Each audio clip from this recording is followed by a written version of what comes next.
Hello student, today we are going to study how to verify the relationship between zeros and coefficient of quadratic polynomial. Here, before we start this portion, we have to understand some terms. If this question is covered in your exam, then it will be asked for 2 marks question. Here, px is equal to ax square plus bx plus c where a is not equal to 0. तो ये quadratic polynomial का example है. Student यहाँ पर ध्यान रखना है, quadratic polynomial मतलब ऐसा पोलिनोमियल जिसमें हाईएस्ट पावर 2 होगा. तो यहाँ पर डिग्री ऑफ द पोलिनोमियल या फिर हाईएस्ट पावर 2 है. अगर ये पावर 2 की जगह पर 3 है या फिर 1 है तो ये क्वाड्रेटिक पोलिनोमियल नहीं है. Now a is called coefficient of x square, b is called coefficient of x and c is called constant term. I am repeating once again. Here a is called coefficient of x square, b is called coefficient of x and c is called constant term. Now let's find sum of zeros. ये हमारा formula part है तो इसको हमें learn करना है और इस फॉर्मूला को हम लोग अलग अलग क्वेश्चन में अप्लाई करेंगे. Alpha plus beta is equal to minus B upon A. यहाँ पर ये जो b है उसका मतलब होता है coefficient of x. Coefficient of x बाहर यहाँ पर माइनस साइन लगाया upon a means coefficient of x square. तो यहाँ पर a की वैल्यू क्या रिप्रेजेंट करती है? Coefficient of x square. Similarly product of the zeros, product of zeros मतलब दो जीरोस के मल्टीप्लीकेशन. तो alpha into beta equal to c upon a. Here c means constant term upon a means coefficient of x square. यहाँ पर student zeros का मतलब ऐसे number है जो हम x की जगह पर लेंगे या फिर x के प्लेस पर लेंगे जिसको हम जैसे ही पोलिनोमियल में रखते हैं तो उस पोलिनोमियल की वैल्यू 0 हो जाती है. ऑलरेडी ये पोर्शन हमारे 9th स्टैंडर्ड में कवर हो चुका है. So let's have a example question. Find the zeros of quadratic polynomial. तो हमें पहले फैक्टराइजेशन मेथड से जीरोस फाइंड करना है and verify the relation between zeros and coefficient. तो इस क्वेश्चन में हमें पहले जीरोस फाइंड करना है और उसके बाद उस जीरो को और हमारा जो कोएफिशिएंट है क्वाड्रेटिक पोलिनोमियल है उसको वेरीफाई करना है वेदर दे आर सेम और not. Here the question is x square minus 3x minus 8 sorry x square minus 2x minus 8. तो ये क्वाड्रेटिक पोलिनोमियल है. तो जैसे हम फैक्टराइजेशन मेथड में करते थे first term into last term होगा माइनस 8x स्क्वायर. इसको स्प्लिट करो, हमें लाना है minus 2x middle term.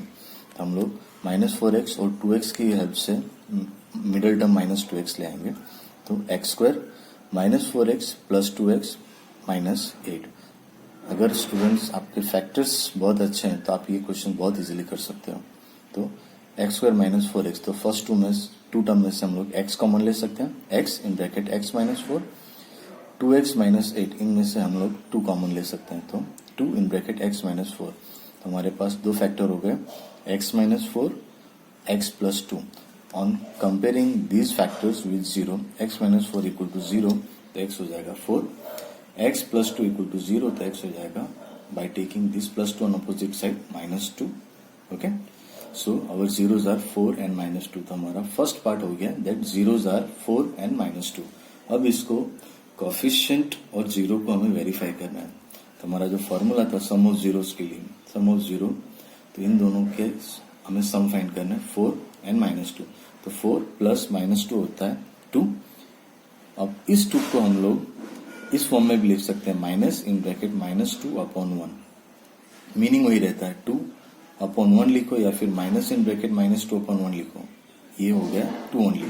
Okay, but जैसे हम इसको minus in bracket minus 2 upon 1 लिखते हैं तो ये माइनस 2 क्या रिप्रेजेंट करता है? माइनस 2 रिप्रेजेंट करता है हमारा b means coefficient of x. ये हो गया हमारा कोएफिशिएंट ऑफ x. और 1 क्या है? यहाँ पर कुछ भी नहीं है मतलब 1. तो coefficient of x square is 1. So we will get minus, यहाँ पर ये बाहर वाला माइनस है, minus in bracket coefficient of x मतलब हमारा b term. Okay, upon coefficient of x square. So value of b is minus 2 and value of a is 1 as per sum of 0 जो यहाँ पर वेरीफाई हो रही है. Then as per product of the zeros formula हमारे दो zeros हैं 4 and minus 2. So 4 into minus 2 होता है minus 8. So we can also write -8 is equal to -8/1, meaning same है। तो -8 हमारा कांस्टेंट टर्म है, सी थर्ड टर्म, ध्यान से देखो, our third term is -8, then 1, तो हमारा जो ए टर्म है means coefficient of x square वो 1 है। तो यहाँ पर हमारा थर्ड टर्म, फर्स्ट टर्म और इससे पहले सम ऑफ जीरो में सेकेंड टर्म सब वेरीफाई हो जाते हैं। तो constant term is equal to -8 and coefficient of x square is 1, that is value of a. Let's cover one more question student. 3x square minus x minus 4, तो यहाँ पर first term और third term इन दोनों का multiplication होता है -12x square. अब थोड़ा फास्ट करेंगे, तो इसको स्प्लिट करो, -x को, तो हमें 3x एंड -4x मिलेगा। यहाँ पर माइनस साइन ध्यान में रखना है क्योंकि मैं मिडल में -x लाना है। तो इसका स्प्लिटिंग होगा 3x square plus 3x minus 4x minus 4। One more time student, जिसके फैक्टर्स अच्छे हैं वो पॉलिनोमियल में बहुत अच्छे मार्क्स स्कोर करते हैं।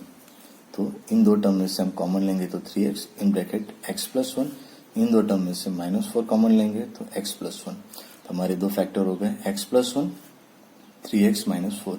On comparing this to factor with 0, x plus 1 equal to 0, तो प्लस 1 सामने ले जाओ तो -1, 3x minus 4 on comparison with 0, -4 सामने ले जाओगे तो +4, 3 मल्टीप्लीकेशन में सामने ले जाओ तो डिवीजन में, तो x इक्वल टू 4/3।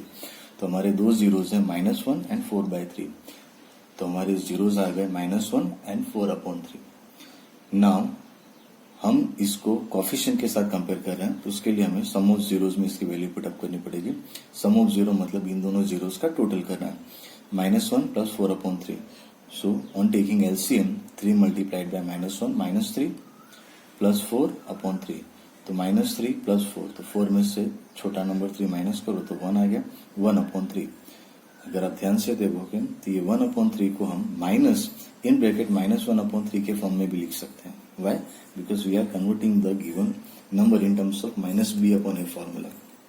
तो -1 इज कोफिशिएंट ऑफ x, ध्यान से देखो तो यहाँ पर जो मिडिल टर्म है that represent coefficient b, okay. तो x, b की जगह पर कुछ नहीं है मतलब -1, तो यहाँ पर -1 हमारा कोफिशिएंट आ गया। Then coefficient of x square 3, ध्यान से देखो हमारा डिनोमिनेटर क्या है, coefficient of x square is 3, okay. Now compare it with the product of the zero. Product of the zero is equal to -1 multiplied by 4/3, तो -1 multiplied by 4/3 क्या होगा, -4/3।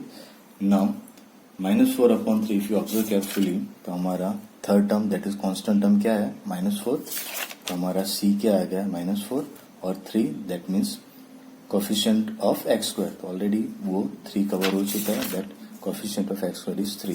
तो यहाँ पर हमारे जीरोस और कोफिशिएंट सब मैच हो रहे हैं, दैट इज वेरीफाई हो रहे हैं। Now one more time student, quadratic polynomial में हमें ये फॉर्मूला ध्यान रखना है, that's sum of 0 is equal to -b/a and product of 0 c/a। तो स्टूडेंट ये फॉर्मूला अगर आप लोग ध्यान रखेंगे तो आपको वेरिफिकेशन के कोई भी क्वेश्चन में कंफ्यूजन नहीं होगा। आई होप स्टूडेंट आपको ये वीडियो पसंद आया होगा। अगर आपको इस टॉपिक से रिलेटेड कुछ भी कंफ्यूजन है आप मुझे कमेंट कर सकते हैं। Thank you.